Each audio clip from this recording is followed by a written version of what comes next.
دوستوں بزرگ اور بھائیوں، یہ دعوت ہے. انبیاء علیہ السلام اسی کی دعوت دیتے تھے. انبیاء علیہ السلام دنیا سے رخصت ہو گئے. اللہ نے وہ دعوت کا کام اس امت کے ذمہ کیا ہے. ہم میں سے ہر مسلمان کے ذمہ ہے کہ اس پاکیزہ زندگی کو سیکھیں اور اس زندگی کو لے کے دنیا میں پھریں، تاکہ ساری دنیا میں امن و امان، سلامتی، عافیت، پیار و محبت، اتفاق و اتحاد ہو اور تمام دنیا کے انسان بھائی بھائی بن کے زندگی گزاریں.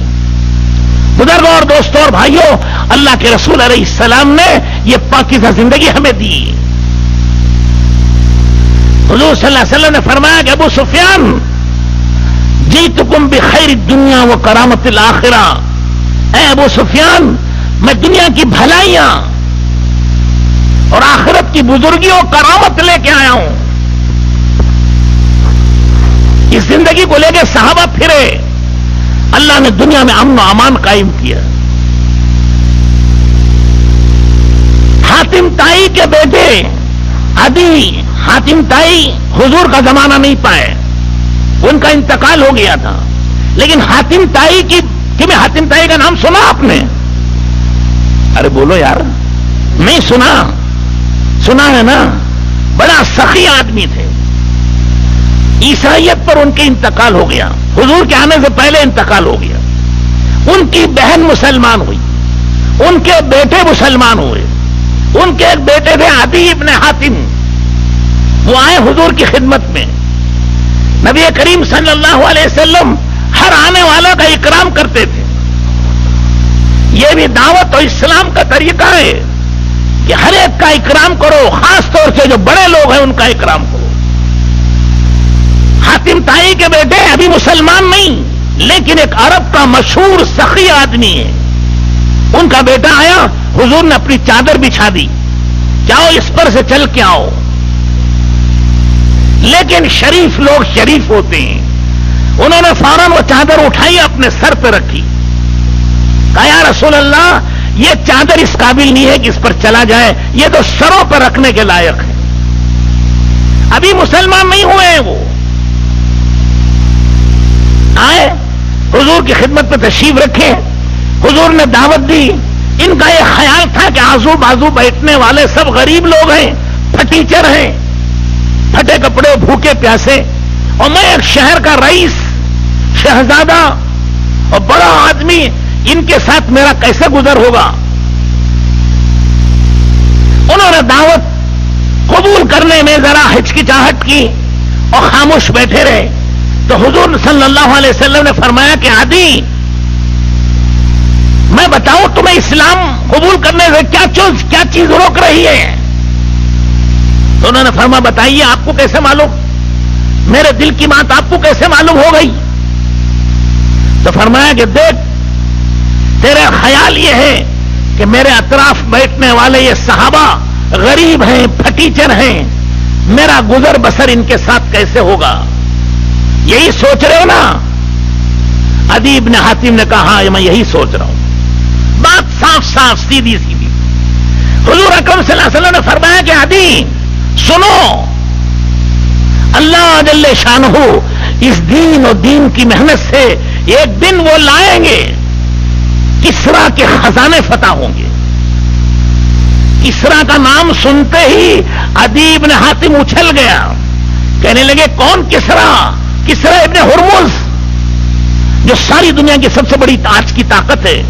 حضور نے فرمایا کہ ہاں، کسرا ابن ہرمز کے خزانے فتح ہوں گے اور تم بھی اس میں شریک رہو گے.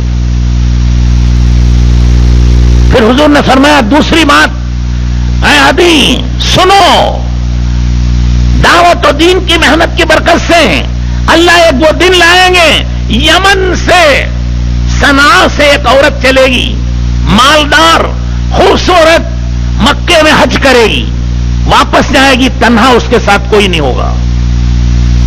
عدی ابن حاتم کہتے ہیں میری قوم کے ڈاکو کا مر جائیں گے، جب یہ تو لوٹ لیں گے.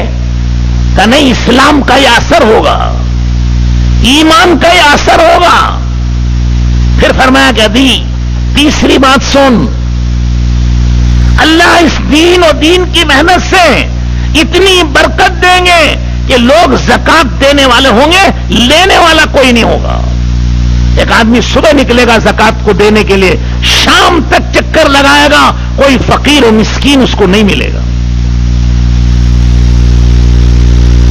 انہوں نے اسلام قبول کیا، حضور اکرم صلی اللہ علیہ وسلم کا انتقال ہو گیا، حضرت ابو بکر صدیق رضی اللہ تعالیٰ عنہ کا زمانہ گزر گیا، حضرت عمر کے زمانے میں کسرا کے خزانے فتح ہوئے اور اس کے خزانوں میں ان کا بھی حصہ لگا. عدی بن حاتم کہتے میں نے اپنی آنکھوں سے دیکھا حضور کی یہ پیشین گوئی برسوں پہلے آپ نے فرمایا تھا، آج وہ سچی ہو گئی. پھر اس کے بعد فرماتے ہیں میں نے خود اپنی ان آنکھوں سے دیکھا کہ یمن سے ایک عورت چلی اور اس نے حج کیا.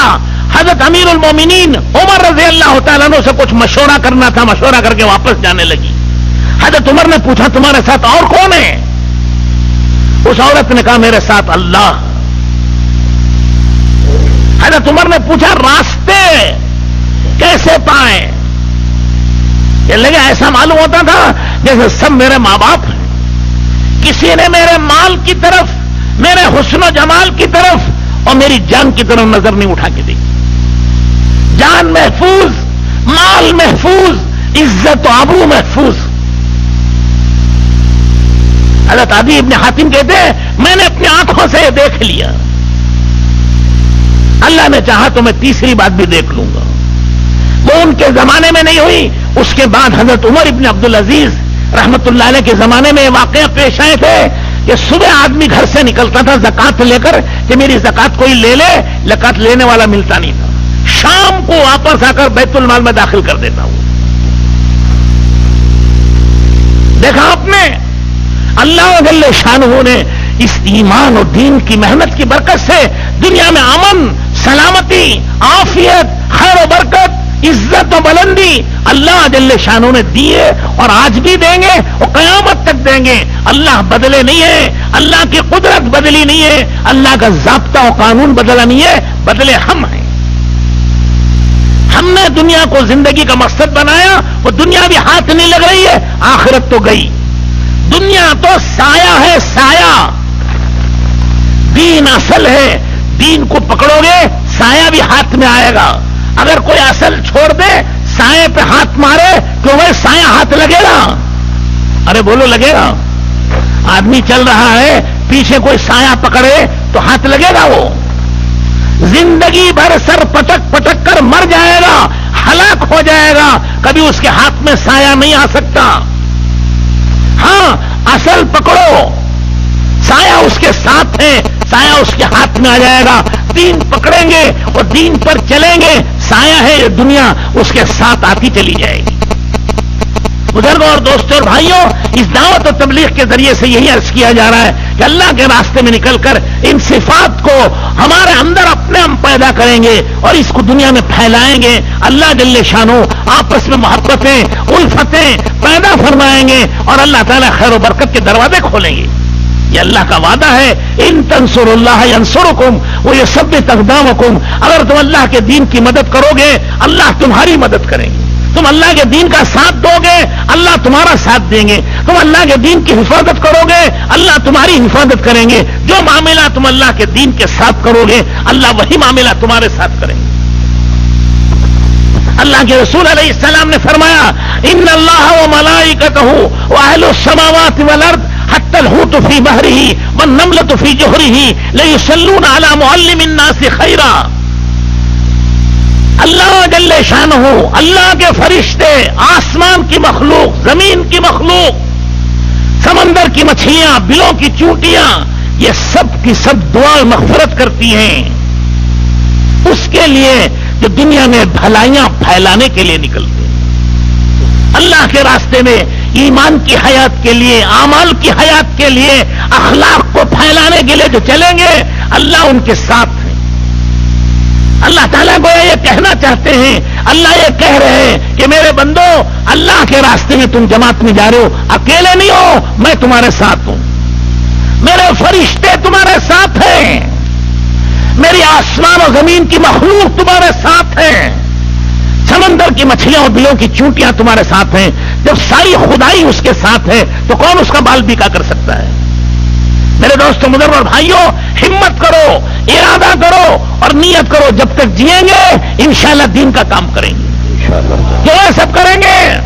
اللہ سب کو قبول فرمائے، برکت نصیب فرمائے، ترقی نصیب فرمائے، اللہ آپ کی اولاد اور نسل